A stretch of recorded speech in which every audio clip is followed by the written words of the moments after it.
ಆತ್ಮೀಯ H16 news ಅರ್ಥಾತ್ ಸೀತಾರಾಮ್ಗೆ ಸ್ವಾಗತ. ನಾನು ನಿಮ್ಮವ MI ಅಥವಾ ಮಲ್ಲಪ್ಪ ಜೋತಾವರ್. ಆತ್ಮೀಯರೇ, ಈಗಾಗಲೇ ನಿಮಗೆ ಗೊತ್ತದ ನಮ್ಮ ಚುನಾವಣಾ ಕಮಿಷನರ್, ಮುಖ್ಯ ಚುನಾವಣಾ ಕಮಿಷನರ್ ಜ್ಞಾನೇಶ್ವರ್ ಅವರು. ಈ ಜ್ಞಾನೇಶ್ವರ್ ಅವರ ವಿಶೇಷವಾಗಿ ಒಂದು ಏನಿದ್ದೀರಿ ನೀವು ಈ ಬದಲಾವಣೆ, ಅದರಲ್ಲೂ ಮುಖ್ಯವಾಗಿ ಈ SIR ವಿಶೇಷ ಸಮಗ್ರ ಪರಿಷ್ಕರಣೆ ಅಂತೇನು ಮಾಡಿದಾರೆ SIR, ಅದರ ಮೂಲಕ ಅನೇಕ ವ್ಯಕ್ತಿಗಳು ಕಟ್ ಮಾಡಿದರು. ಒಮ್ಮೆ 65 ಲಕ್ಷ ಜನರು ಕಟ್ ಮಾಡಿದರು ಬಿಹಾರದಲ್ಲೇ, ನಂತರ 3 ಲಕ್ಷ ಏನು ಒಟ್ಟು ಇವತ್ತು ಹೊರಗೆ ಬರ್ತಾಯಿದೆ ಸುದ್ದಿಗಳು. ಇವ್ರನ್ನ ಯಾಕೆ ಕಟ್ ಮಾಡಿದರು ಅಂತಂದ್ರೆ ಅವರಿಲ್ಲ, ಅವ್ರು ನುಸುಳುಕೋರ ಅದಕ್ಕೂ ಉತ್ತರಿಲ್ಲ. ಹಾಗಾದ್ರೆ ನಮಗೆ ಈ ನುಸುಳುಕೋರ ಹೆಸರಿನಲ್ಲೇ ದಲಿತ ಮತ್ತು ಮುಸ್ಲಿಂ ಮಹಿಳೆಯರನ್ನು ಕಟ್ ಮಾಡಿದ್ರ ಅದಕ್ಕೂ ಉತ್ತರಿಲ್ಲ. ಯಾಕಂದರೆ ಬಿಹಾರದಲ್ಲಿ ಯಾವ್ಯಾವ ಕ್ಷೇತ್ರಗಳಲ್ಲಿ ಜೋರ್ದಾರದ ಕಾಂಪಿಟೇಷನ್ ಇತ್ತು, 59 ವಿಧಾನಸಭಾ ಕ್ಷೇತ್ರಗಳಲ್ಲಿ ಜಬರ್ದಸ್ತಾಗಿ ನೆಕ್ ಟು ನೆಕ್ ಇತ್ತು, ಅಂಥಲ್ಲಿ ಈ ಕೆಲಸ ಮಾಡಿದ್ದಾರೆ ಅಂಥೇಳಿ ಕಾಂಗ್ರೆಸ್ ಆರೋಪ ಮಾಡ್ತಾಯಿದೆ. ಅದಕ್ಕೆ ಸಾಕ್ಷಿಗಳು ಒದಗಿಸೋ ಪ್ರಯತ್ನ ಮಾಡಲಿಕ್ಕೆ ಇದು ಕಟ್ ಮಾಡಿ ತಿಂತಿದ್ದವ್ರು ಇದ್ದಾರೆ, ಇದು ಮಾಡಿದ್ದಾರೆ. 100 ಮನೆ 100 ಮಂದಿ ಹೆಸರು, ಇದು 108 ಆರೋಪಗಳು ಮಾಡ್ತಾಯಿದ್ದಾರೆ. ಆದರೆ ಅದಕ್ಕೂ ಸಹ ಉತ್ತರ ಕೊಡ್ತಾಯಿಲ್ಲ ನಮ್ಮ ಈ ಜ್ಞಾನೇಶ್ ಕುಮಾರ್ ಅವರು. ಜ್ಞಾನೇಶ್ ಕುಮಾರ್ ಬಂದಾಗಿಂದ ಈ ಒಂದೆಲ್ಲ ಒಂದು ವಿವಾದದಲ್ಲಿ ಇದ್ದೇ ಇದ್ದಾರೆ. ಇದು ಹಿಂದಿನವರು ಅಷ್ಟೇ, ಅದಕ್ಕೆ ಇಲ್ಲ ಅಂತ ಅವ್ರು ಸೋಲೋದಕ್ಕೆ ಕಾರಣ ಹೇಳ್ತಾ ಇದ್ದಾರೆ ಅಂತ ಹೇಳ್ತಾ ಇದ್ದಾರೆ. ಅವರು ಹಂಗೆ ಮಾಡಿಲ್ಲ, ಏನೂ ಇಲ್ಲ, ಎಲ್ಲ ಪರಿಷ್ಕರಣೆ ಮಾಡಿ ಶುದ್ಧ ಮಾಡಿರೋದಲ್ಲ ಅಂತೇಳಿ ಮಾತಾಡ್ತಾ ಇದ್ದಾರೆ. ವಿಶೇಷವಾಗಿ ನಾವು ಇವತ್ತು ಮತ ಕಳ್ಳತನ ಮಾಡಿಲ್ಲ, ನುಸುಳುಕೋರರು ಮತಗಳ್ಳತನ ಮಾಡಿದ್ದೀರಿ ಅಂತೇಳಿ ಕಾಂಗ್ರೆಸ್ಗೆ ಹೇಳ್ತಾರೆ. ಜೊತೆಗೆ ನುಸುಳುಕೋರರಿಗೆ ಬಿಹಾರದಲ್ಲಿ ಭಾಳ ಅವಕಾಶ ಸಿಕ್ಕಂತ ಇವರು BJP ಹೇಳ್ತಾರೆ. ಇಬ್ಬರು ತಮ್ಮ ರಕ್ಷಣೆ ಸಲುವಾಗಿ ಹೇಳುವಂಥದ್ದು ಮತಗಳ್ಳತನ ಆಗೈತೆ ಅಂತ ಡಾಕ್ಯುಮೆಂಟ್ಸ್ ಕೊಡ್ತಾ ಇದ್ದಾರೆ. ಅದಕ್ಕೆ ಇವತ್ತಿಗೆ ಉತ್ತರ ಕೊಡ್ತಾ ಇಲ್ಲ. ನುಸುಳುಕೋರು ಒಳಗೆ ಬಂದಿದ್ದಾರೆ ಅಂತ ಹೇಳೋದಕ್ಕೆ ಅದಕ್ಕೂ ದಾಖಲೆ ಕೊಡ್ತಾ ಇಲ್ಲ. ಈಗ ನೀವು ತೆಗೆದು ನುಸುಳುಕೋರರ ಹೆಸರಿನಲ್ಲೇ ಜನ್ಯನ ಯೋಗ್ಯವಿದ್ದಂತಹ ಜನರ ಹೆಸರು ಕಡಿಮೆ ಮಾಡಿದ್ರಿ. ಅದರಲ್ಲೂ ವಿಶೇಷವಾಗಿ ದಲಿತ ಮತ್ತು ಮುಸ್ಲಿಂ ಮಹಿಳೆಯರನ್ನ ತೆಗೆದಿರ್ತಾರಲ್ಲ ಅಂತೇಳಿ ಸ್ಪಷ್ಟವಾದ ಆರೋಪ ವಿರೋಧ ಪಕ್ಷಗಳಿಂದ, ಅದರಲ್ಲೂ ಮುಖ್ಯವಾಗಿ ಕಾಂಗ್ರೆಸ್ನಿಂದ. ಇದಕ್ಕೂ ಉತ್ತರ ಕೊಡ್ತಾ ಇಲ್ಲ. ಯಾಕೆ? ಮತ್ತು ಒಂದು ಕಡೆ 100 ಹೆಸರು ಬರ್ತಾ ಇದ್ದಾವೆ. ಇಲ್ಲ, ಅದಕ್ಕೆ ಅಲ್ಲೇ ಬಾಜು ಮನೆಯವ್ರದ್ದು ನಂಬರ್ ಇರೋದಕ್ಕಾಗಿ ಬಾಡಿಗೆ ಮನೆಯಲ್ಲಿ ಬಂದಿರ್ತಾರೆ ಅಂಥವ್ರು ಬಂದಿರಬಹುದು ಅಂತ ಅನ್ನೋ ಮಾತು ಹೇಳೋ ಪ್ರಯತ್ನ ಮಾಡ್ತಾರೆ. ಆದರೂ ಒಪ್ಪುವಂಥದ್ದೇ ಅದು. ಒಟ್ಟಾರೆಯಾಗಿ ಈ ಸಲ ಚುನಾವಣೆ ಏನಪ್ಪ ಅಂದ್ರೆ ಹೈಜಾಕ್ ಮಾಡಿದಪ್ಪ ನಮ್ಮದು ಜ್ಞಾನೇಶ್ ಕುಮಾರ್ ಅವರ ಮೂಲಕ BJP ಇದ್ದು ಚುನಾವಣೆ ಗೆಲ್ಲೋ ಪ್ರಯತ್ನ ಮಾಡಲಿಕ್ಕೆ ಅಂತೇಳಿ ನೇರ ಆರೋಪ. ಕೋರ್ಟಿಗೆ ಹೋಗಿದ್ದಾರೆ, ಅಲ್ಲೂ ಫೈಟ್ ಮಾಡ್ತಾ ಇದ್ದಾರೆ. ಕೋರ್ಟ್ಗಳು ಸಹಿತ ಒಂದು ಸ್ಪಷ್ಟ ನಿರ್ಧಾರವನ್ನು ಹೇಳ್ತಾ ಇಲ್ಲ. ಆಧಾರ್ ಕಾರ್ಡ್ ಸಲುವಾಗಿ ಇದು ಆಧಾರ್ ಕಾರ್ಡ್ ಅಲ್ವೇ ಅಲ್ಲ, ಅದು ಎದಕ್ಕೂ ಉಪಯೋಗ ಇಲ್ಲ ಅಂತ. ಮತ್ತು ಯಾಕೆ ಕೊಟ್ಟರಪ್ಪ ಆಧಾರ್ ಕಾರ್ಡ? ಅವ್ರು ಎಲ್ಲೆವರು ಏನು ಅಡ್ರೆಸ್ಸು ಗೊತ್ತಾಗೋದು ಹೆಂಗೆ? ಆಧಾರ್ ಕಾರ್ಡ್ ಇದು ಆಧಾರ್ ಕಾರ್ಡ್ ಅಲ್ಲ, ನಮ್ಮ ಕಾನೂನು ಪ್ರಕಾರ ಇಲ್ಲದು. ಕಾನೂನು ಪ್ರಕಾರ ಮಾಡಿ ನೀವು ಆಧಾರ್ ಕಾರ್ಡಕ್ಕೆ ಯಾರು ಹೇಳಿದ್ರೆ ಡಾಕ್ಯುಮೆಂಟ್ರಿ ಎವಿಡೆನ್ಸ್ ಆಗ್ತದೆ, ಅದು ಅದರ ಬಗ್ಗೆ ಇಲ್ಲ. ಆಧಾರ್ ಕಾರ್ಡ್ ಕೌಂಟ ಮಾಡ್ತಾ ಇಲ್ಲ ಜ್ಞಾನೇಶ್ ಅವರು. ಯಾಕಪ್ಪ ಇದು ಅಂತ ಹೇಳಿದ್ರೆ ಇಲ್ಲದು ಲೀಗಲಿ ಅಲ್ಲಪ್ಪ ಅದು ಅಂತ ಮಾತಾಡ್ತಾರೆ. 11 ಡಾಕ್ಯುಮೆಂಟ್ಸ್ ಅದಾವೆ, ಅದರ ಮಾತ್ರ ಕೌಂಟ್ ಮಾಡ್ತೀನಿ. ಇದು ಸುಪ್ರೀಂ ಕೋರ್ಟ್ ಸಹಿತ ಹೇಳ್ತಾ ಇದ್ದಾರೆ, ಅಗದಿ ಬೆಸ್ಕಾಶ್ ಹೇಳ್ತಾ ಇದ್ದಾರೆ, ಯಾವುದೇ ಬಿಡೇ ಇಲ್ಲದ. ಇದಕ್ಕೆ ಕಾಂಗ್ರೆಸ್ಸಿಗರು ಹೇಳ್ತಾ ಇದ್ದಾರೆ, ಇಲ್ಲಪ್ಪ ಇದು ಸೆಂಟ್ರಲ್ ಗೌರ್ಮೆಂಟ್ ಇದ್ದು ಅಂದ್ರೆ ಮೋದಿಯವ್ರ ಸರ್ಕಾರ ಹಿಂಗೆ ಮಾಡುತ್ತೆ, ಡೈರೆಕ್ಷನ್ ಮಾಡಲಿಕ್ಕೆ. ಮತ್ತು ಅವ್ರು ಹೇಳಿದಾಗ ಕೇಳ್ತಾರೆ ಇವರು ಅನ್ನುವಂಥ ಆರೋಪಣೆ ಮಾಡ್ತಾ ಇದ್ದಾರೆ. ಹೀಗಾಗಿ ಬಿಹಾರ ಚುನಾವಣೆ ಏನದಪ್ಪ ಅಂತಂದ್ರೆ ಎಲ್ಲರಿಗೂ ಇವತ್ತು ಸಂಶಯ, ಎಲ್ಲರಿಗೂ ಸಂಶಯ. ಮತ್ತು ಈಗಂತೂ ಈಗಾಗಲೇ ಇಲ್ಲಿ ಮಹಾರಾಷ್ಟ್ರದಲ್ಲಾಗಿರ್ಬೋದು, ಹರಿಯಾಣದಲ್ಲಾಗಿರ್ಬೋದು, ಇನ್ನುಳಿಗಳಾದಂಥ ಚುನಾವಣೆಗಳಲ್ಲೇ ದೊಡ್ಡ ದಾಂಧಲೆ ಆಗ್ಯದ ಅನ್ನುವಂಥ ಆರೋಪಗಳನ್ನು ವಿರೋಧ ಪಕ್ಷಗಳು ಮಾಡ್ತಾ ಇದ್ದಾರೆ. ಅದಕ್ಕೆ BJPಗರು ಇಲ್ಲ ಸೋತ್ತಾರೆ, ಅದು ಸುಮ್ಮನೆ ಏನೋ ಆರೋಪ ಮಾಡ್ತಾರೆ, ಹಂಗೇನಿಲ್ಲ ಅಂತ ಇವ್ರು ಅಂತ ಇದ್ದಾರೆ. ಒಟ್ಟಾರೆಯಾಗಿ ಇವತ್ತು ಏನು ನ್ಯೂಟ್ರಲ್ ಆಗಿರ್ಬೇಕಾಗಿತ್ತು ಎಲೆಕ್ಷನ್ ಕಮಿಷನ್ನ, ನ್ಯೂಟ್ರಲ್ ಆಗಿಲ್ಲ ಅನ್ನೋದು ಒಂದು ಮಾತ್ರ ಸ್ಪಷ್ಟ ಆಗ್ತಾ ಇದೆ. ಯಾಕಂದರೆ ಈಗ ಕಾಂಗ್ರೆಸ್ಸಿಗರು ಒಂದು ಆರೋಪ ಮಾಡ್ತಾ ಇದ್ದಾರೆ, ಅದಕ್ಕಾಗಿ ಇವರು ಒಂದು ಆರೋಪ ಮಾಡ್ತಾ ಇದ್ದಾರೆ. ಏನಪ್ಪ ಅಂತಂದ್ರೆ ಮತಗಳ್ಳತನದ ಬಗ್ಗೆ ಆರೋಪ ಮಾಡ್ತಾ ಇದ್ದಾರೆ. ಅದಕ್ಕೆ ಉದಾಹರಣೆ ಕೊಡ್ತಾ ಇದ್ದಾರೆ. ಏನಪ್ಪ ಅಂತಂದ್ರೆ ಈ ಹೆಸರುಗಳನ್ನು ಡಿಲೀಟ್ ಮಾಡಿ ಒಂದೇ ಸಮುದಾಯಕ್ಕೆ ಸಂಬಂಧಿಸಿದವ್ರನ್ನ 100ಕ್ಕೂ ಹೆಚ್ಚು ಜನರನ್ನ ಒಂದೇ ಡಿಲೀಟ್ ಮಾಡಿದ್ದಾರೆ. ಅವ್ರು ಇದ್ದಾರಲ್ಲೇ ಅಂತ ಇವರು, ಅವ್ರು ನುಸುಳುಕೋರರು ಅಂತ BJPಗರು. ಮತ್ತು ಇಲ್ಲಿ ಅಟ್ಯಾಕ್ ವಿರೋಧ ಪಕ್ಷ ನೇರವಾಗಿ ಇಲೆಕ್ಷನ್ ಕಮಿಷನ್ ಮೇಲೆ ಮಾಡ್ಬಂದ ಈ ನಡುವೆ ಬಿ ಜೆ ಪಿಗೆ ಯಾಕೆ ಉತ್ತರ ಕೊಡ್ತಾಯಿದ್ರು ಸ್ವಲ್ಪ ಪ್ರಶ್ನೆ ಮಾಡ್ತಾಯಿದ್ದಾರೆ. ಒಟ್ಟಾರೆಯಾಗಿ ಮತಗಳತನ ನೋಡೋದು ಅಂತೇಳಿ ಮೂಮೆಂಟು ಮಾಡಿದರು, ಜನರಿಗೆ ಜಾಗೃತಿ ಮಾಡೋ ಪ್ರಯತ್ನ ಮಾಡಿದ್ರು ಕಾಂಗ್ರೆಸ್ಸಿಗರು ಮತ್ತು ವಿರೋಧ ಪಕ್ಷದವರು.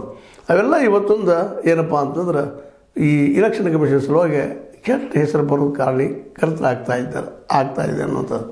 ಯಾಕಂದರೆ ಹಿಂದೆ ನಿಮಗೆ ಅನೇಕ ಸಲ ಚರ್ಚೆ ಮಾಡಿದ್ದು ಅದು ಏನಪ್ಪ ಅಂದ್ರೆ ಇಲೆಕ್ಷನ್ ಕಮಿಷನರ್ ಆಯ್ಕೆ ಮಾಡೋದು ಕೇವಲ ಆಡಳಿತ ಪಕ್ಷ ಅವ್ರಿಗೆ 2, ವಿರೋಧ ಪಕ್ಷ 1 ಅದ. ಸಹಜವಾಗಿ ನಮ್ಗೆ ಬೇಕಾದಂಥವ್ರು ನೇಮಿಸ್ಕೊಳ್ತಾರೆ. ಚುನಾವಣೆಯನ್ನು ಎಲ್ಲ ಏನಪ್ಪ ಅಂದ್ರೆ ಗಬ್ಬು ಬಿಡಿಸ್ತಾ ಇದ್ದಾರೆ, ಅಲ್ಲೇ ಭ್ರಷ್ಟಾಚಾರ ನಡೆಯೋಂಗೆ ಮಾಡ್ತಾ ಇದ್ದಾರೆ ಅಂತೇಳಿ.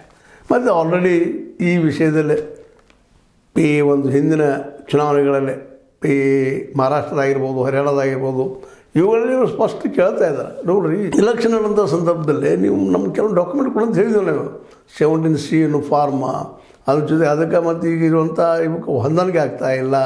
ಮುಂದೆ ಅಲ್ಲಿ ಆ್ಯಕ್ಚುಲಿ ಇಲೆಕ್ಷನ್ಗಳ ಸಮಯದಲ್ಲೇ ಒಮ್ಮೆ ನಿಮಗೆ 65 ಲಕ್ಷ 70 ಲಕ್ಷ ಓಟ್ಗಳು ಬರ್ತಾ ಇರೋದು ನೋಡಿದಾಗ, ಅದು 4-5 ತಿಂಗಳದಾಗ 60-65 ಲಕ್ಷ ಜನ ಹೆಚ್ಚಾಗಿದ್ದು ನೋಡಿದಾಗ ಇಲ್ಲ ಗೋಲ್ಮಾಲ್ ಆಗಿದೆ. ಅದನ್ನು ಸ್ವಲ್ಪ ಯಾರು ಬಂದರು ಕೊನೆ 2 ತಾಸಿನಿಂದ ನಮಗೆ ವಿಡಿಯೋ ಕೊಡ್ರಿ ಅಂದರೆ ಅದು ಕೊಡ್ತಾ ಇಲ್ಲ ಇಲೆಕ್ಷನ್ ಕಮಿಷನ್. ಅನೇಕ ಹೆಜ್ಜೆಗಳು ಈ ಇಲೆಕ್ಷನ್ ಕಮಿಷನ್ ಬಗ್ಗೆ ಸಂಶಯ ಬರುವಂಗೆ ಇದ್ದಾವೆ.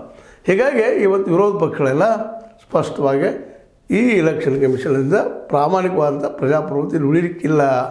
ಪ್ರಜಾಪ್ರಭುತ್ವದ ಉಳಿಬೇಕಾಗಿತ್ತು ಅಂದರೆ ಎರಡಕ್ಕೂ ಸಮಾನವಾದ ಅವಕಾಶ ಇರಬೇಕಾಗ್ತದೆ. ಇಲ್ಲಿ ಅನೇಕ ಪ್ರಾಬ್ಲಮ್ ಇದ್ದರೂ ಸಹಿತ ಜನ ಅವ್ರನ್ನ ಆಯ್ಕೆ ಮಾಡ್ತಾಯಿದ್ದಾರೆ. ಇದರ ಅರ್ಥ ಏನಪ್ಪ ಅಂದ್ರೆ ಇಲ್ಲಿ ವಿಷಯಾಧಾರಿತ ಈ ಒಂದು ಮೂಮೆಂಟ್ಗಳಿಗೆ ಇಲ್ಲಿ ಬೆಲೆ ಇಲ್ಲ, ಯಾವ ಸಮಸ್ಯೆಗೆ ಪರಿಹಾರ ಇಲ್ಲ. ಅವ್ರು ಹೋಟ್ ಹಾಕಿಸ್ಕೊಳ್ತಾರೆ, ಆರಿಸಿ ಬರ್ತಾರೆ, ಆಳ್ಕೊತ ಹೋಗ್ತಾರೆ. ಇದರಿಂದ ಜನಕ್ಕೆ ತೊಂದರೆ ಆಗ್ತದೆ ಅನ್ನೋಂಥ ಮಾತನ್ನು ಕಾಂಗ್ರೆಸ್ ನೇರ ಆರೋಪ ಮಾಡ್ತಾಯಿದೆ. ಅಷ್ಟೇ ಅಲ್ಲ, ಇದೇ ರೀತಿ ಮುಂದುವರೆದ್ರೆ ಇಲ್ಲಿ ಸಮಸ್ಯೆಗಳಿಗೆ ಸಾಲ್ವ್ನೆಸ್ ಅಂದರೆ ಪರಿಹಾರಗಳು ಸಿಗದೆ ಹೋದರೆ ಇಲ್ಲಿಯೂ ಸಹಿತ ಮುಂದಿನ ದಿನದಲ್ಲೇ ತೊಂದರೆಗಳು ಹುಟ್ಟುವಂಥ ಸಾಧ್ಯತೆಗಳೆಲ್ಲ ಇದ್ದಾವೆ ಅನ್ನುವಂಥ ಮಾತನ್ನು ಕಾಂಗ್ರೆಸ್ ಆರೋಪ ಮಾಡ್ತಾರೆ. ಒಟ್ಟಿನಲ್ಲಿ ಇದಕ್ಕೆಲ್ಲ ಇಲ್ಲಿಯ ಗೋಲ್ಮಾಲ್ಗಳಿಗೆ ಇಲೆಕ್ಷನ್ ಕಮಿಷನ್ನ ಜೊತೆ ಜ್ಞಾನೇಶ್ ಕುಮಾರ್ ಹಿಂದಿದ್ದಂಥ ಸ್ವತಂತ್ರವಾದ ಮೀಡಿಯಾಗೆ ಬೇಕಾಗಿರುವುದು ಸ್ವತಂತ್ರ ಧ್ವನಿ. ಆ ಸ್ವತಂತ್ರ ಧ್ವನಿ ಉಳಿಸಲು ನೀವು ಮಾಡಬೇಕಾದದ್ದು ಇಷ್ಟೇ. ಅದೇನಪ್ಪಾ ಅಂತಂತಂದ್ರೆ ನಿಮ್ಮ ಕೈಲಾದಷ್ಟು ಸಹಾಯ ಈ ಚಾನಲ್ಗೆ ಮಾಡಿ ಹಾಗೂ ನಿಮ್ಮ ಧ್ವನಿಯನ್ನು ಕಾಪಾಡಿಕೊಳ್ಳಿ. ಒಟ್ಟು ಆರೋಪವನ್ನು ಈ ಹಿನ್ನೆಲೆಯಲ್ಲಿ ಮಾಡ್ತಾ ಇದೆ ನಮ್ಮ ವಿರೋಧ ಪಕ್ಷಗಳು. ಇದೇ ಕಾಲಕ್ಕೆ ನಮ್ಮ ಸುಪ್ರೀಂ ಕೋರ್ಟ್ ಆದರೂ ಸಹಿತ ಆಧಾರದ ನೆಲೆಗಟ್ಟಿನಲ್ಲೇ ನೀವು ಅದನ್ನು ಏನಪ್ಪ ಅಂತಂದ್ರೆ ಅವ್ರಿಗೆ ಅವಕಾಶ ಮಾಡಿಕೊಡ್ರಿ ಓಟ್ ಆಗೋದು ಅನ್ನೋಂಥ ಮಾತನ್ನು ಡೈರೆಕ್ಷನ್ ಮಾಡಿದರೂ ಸಹಿತ ನಮ್ಮ ಜ್ಞಾನೇಶ್ ಕುಮಾರ್ ಅವರು ಅದು ತೆಗೆದುಕೊಳ್ತಾ ಇಲ್ಲ.